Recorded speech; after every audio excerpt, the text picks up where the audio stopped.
আচ্ছা, আমি দুনিয়াতে আছি কেন? আমি দুনিয়াতে এসেছি কেন? এক সময় তো আমি ছিলাম না, আবার এক সময় আমি থাকবো না। কেউ এসে চিরস্থায়ী হতে পারে নাই, তো আমরাও পারবো না। তো আল্লাহ পাক আমাদেরকে সৃষ্টিটা করলেন কেন? আমার কাছে আমার রব কি চান? আমি যদি না থাকতাম তাহলে আমার পরিবার চলতো কিনা, আমার সমাজটা চলতো কিনা, আমার শিক্ষা ব্যবস্থাটা চলতো কিনা, আমার দেশটা চলতো কিনা, এই বিশ্বের ঘূর্ণন চলতো কিনা, আর্নিক গতি চলতো কিনা, থেমে যেত? উত্তর না। আমি না থাকলে আর্নিক গতি থামতো না।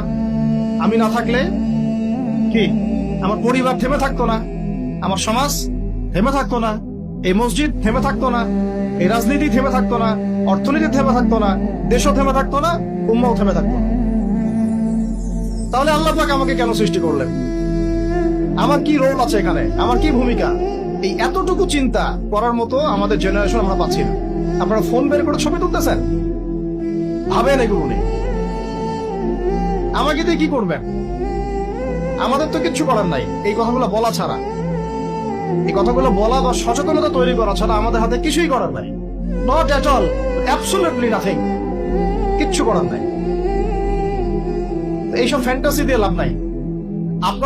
আপনাদের মধ্য থেকে জেনারেশন তৈরি করতে হবে, আপনাদের মধ্য থেকে আলেম তৈরি করতে হবে, আপনাদের মধ্য থেকে কারি, হাফেজ, দাঈ আল্লাহ এবং উম্মাহর নেতৃত্ব প্রদানকারী জেনারেশন তৈরি করতে হবে। এইসব চেয়ারে বসে কয়জন? সারা বাংলাদেশে হয়তো 50 জন, 100 জন। এই 100টা মানুষ ইউনাইটেড না, তারাও বিক্ষিপ্ত। 16 কোটি মুসলিমের দেশ বলছেন, 16,000 দলে বিভক্ত। এর মধ্যে সবচেয়ে বিশুদ্ধ যেটাকে আমরা মনে করি, সেখানেও দেখবেন যে আরো 10টা 20টা দল হয়ে বসে আছে। এর বাইরে গিয়ে আবার যারা বললো না তারা বিশুদ্ধ নয়, আমরাই সবচেয়ে বিশুদ্ধ, ওদের মধ্যেও 10টা দল হয়ে গেল।